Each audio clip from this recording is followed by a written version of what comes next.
here I am outside of Pezzounico. Pezzo meaning thing, unico meaning unique things. And there's the entrance. And the other thing I love about this location is that we're just half a block, not even a half a block away from the Duomo. And this is the main Catholic cathedral here in Verona. And it was built in the 1200s, and it was built on top of a previous church, which was built on top of Roman ruins. And it's actually a fun, exciting place. Over here on the other side of the square is the Biblioteca Capitolare, which I have not been into yet, but it is apparently a wonderful ancient library. And every day at 6, 7, and 8 o'clock p.m. the bells ring. Now I don't know if they ring at 6, 7, and 8 in the morning because I'm not here then, but let's hold on for a second. I think we're really close to that happening. And now you can hear the bells at another church across town, which means these should be starting shortly. And there they are, the evening bells, the 6 o'clock bells, chiming.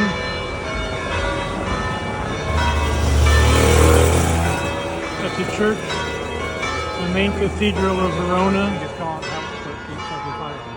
This is not the main cafe of Verona, but there's one on every corner. And it's just beautiful. Sometimes I can't help myself and wait until 6 o'clock to go home, just so that I could be here while the bells are ringing.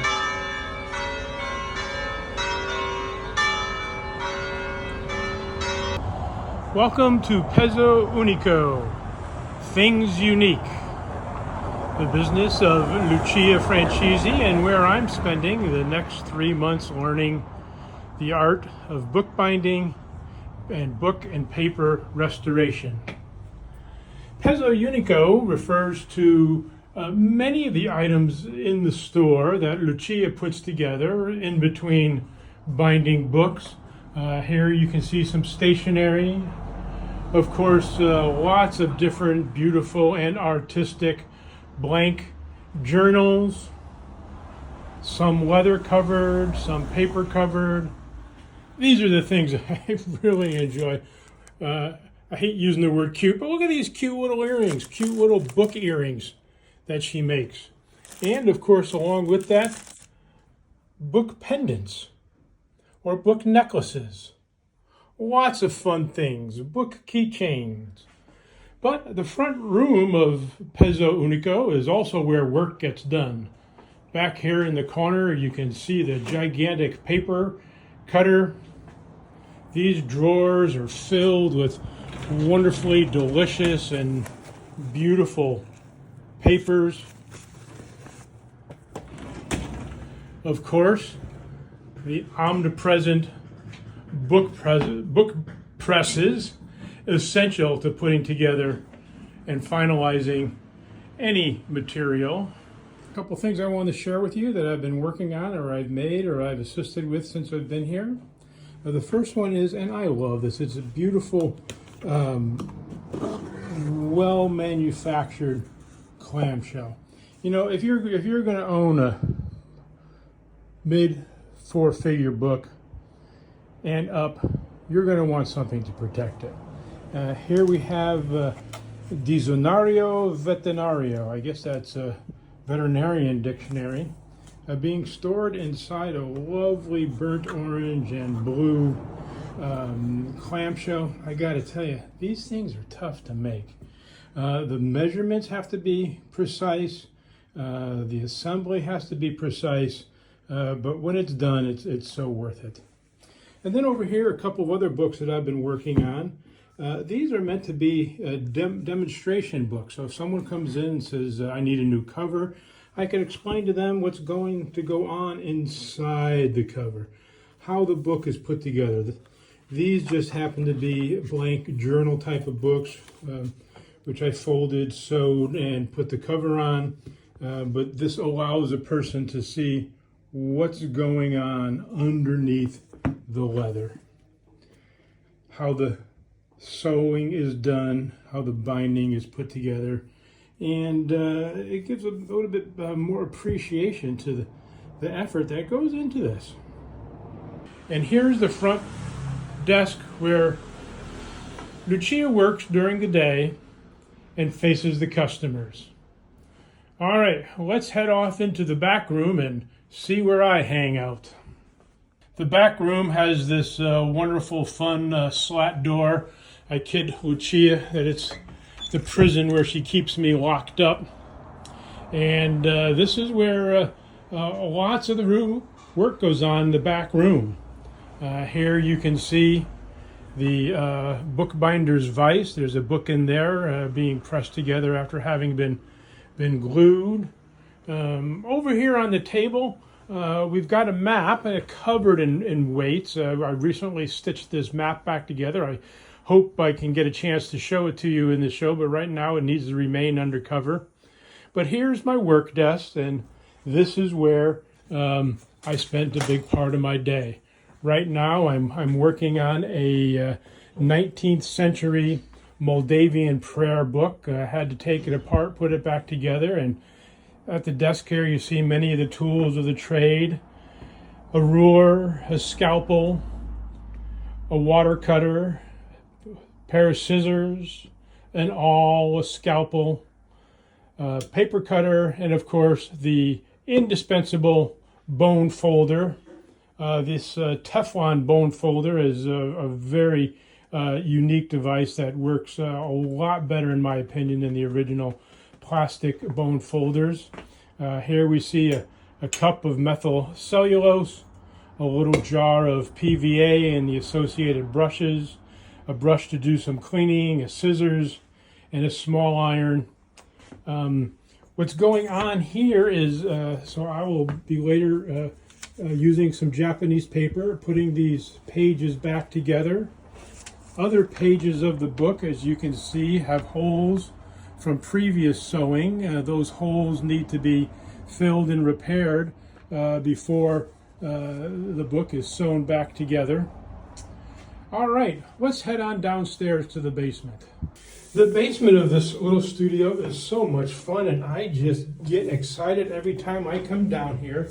It's built on ancient Roman ruins. And you can see behind the glass an archway. Once upon a time, the city level was 12 feet lower than where it is today. And I'd have to go check the archives to find out exactly what building was here. But this building is owned by the Duomo, the church, and Lucia leases it from them. Also down here is the washing and drying rack. This is where we wash the pages to remove dark spots, to remove foxing.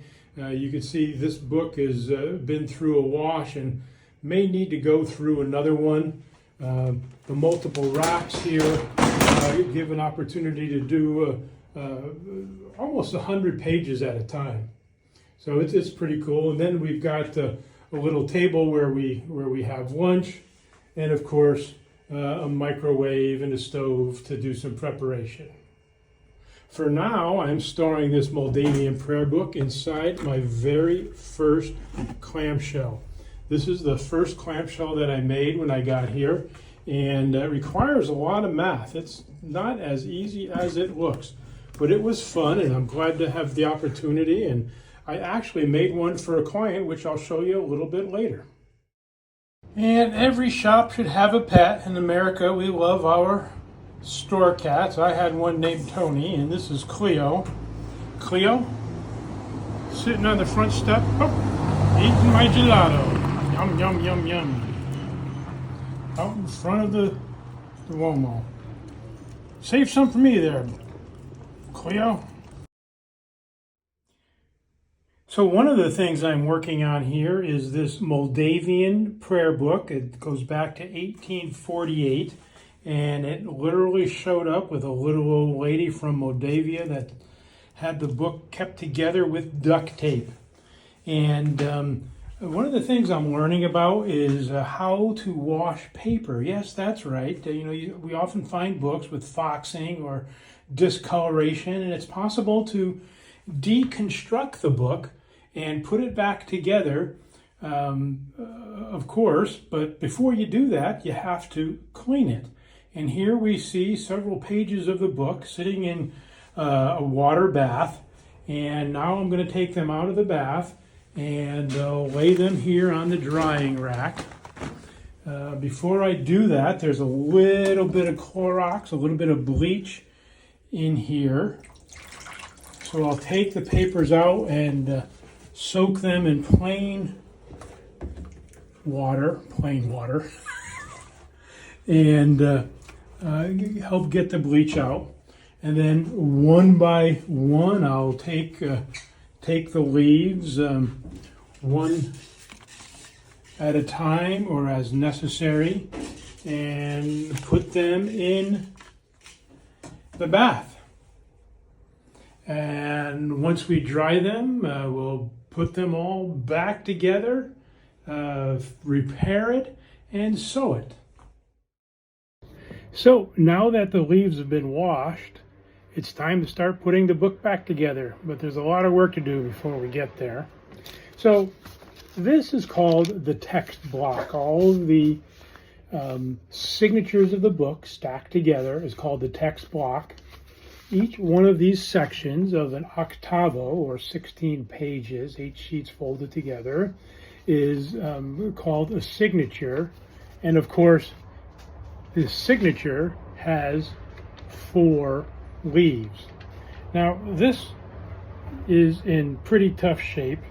It's torn right up the center of the fold, the center of the spine of this leaf.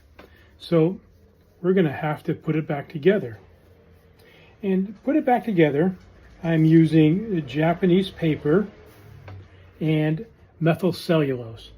Now there's 3 primary adhesives that we use in bookbinding. One is methyl cellulose for paper on paper. One is wheat paste for leather on paper or leather on leather. And the other one is PVA. I'm not even sure what PVA stands for, but it's basically a glue, basically acid-free glue. And that's used for anything that doesn't touch the text block. So what I'm going to do is align the 2 sheets of paper to the best of my ability. And then I'm going to give it a little iron here to make sure that everything is flat and receptive to being glued down.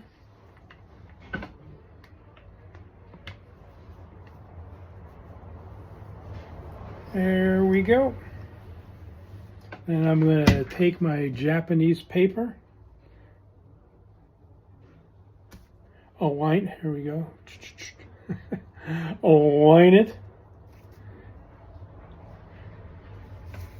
So just a little tip of it's hanging over the edge and a little bit hanging over the other edge. We can clip that off later with my tweezer scissors. And then using the methyl cellulose, we're going to give it a little tack at one end and then make sure everything remains aligned. Now, I got to tell you, I really enjoy doing this for a number of reasons. And part of the reason why I came over here to learn how to do it better is hopefully when I return back to the United States, I might be able to do it, if not for a living, at least for joy. And for those of us that are in the book world, the book ecosphere, few things give you more joy than seeing a beat-up old book restored to life.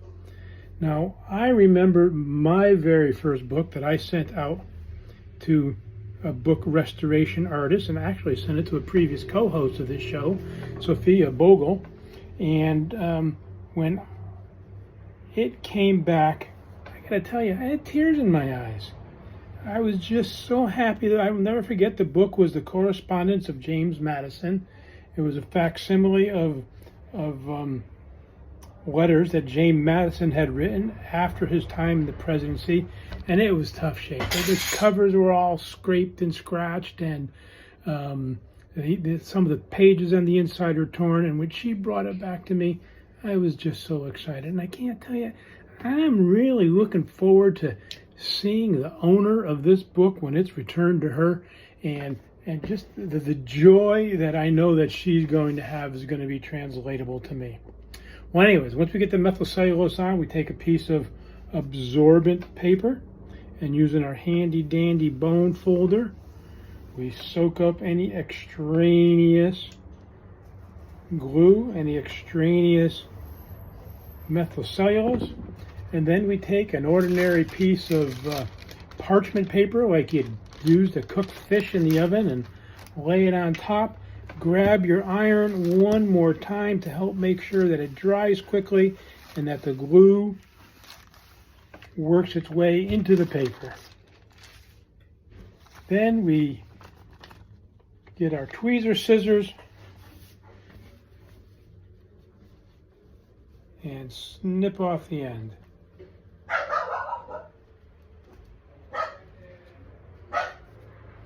Well, there's a lot more to it than that, but that's all I know. And I'm so enlightened and joyful that I'm learning more every day. All right, on to the next stage.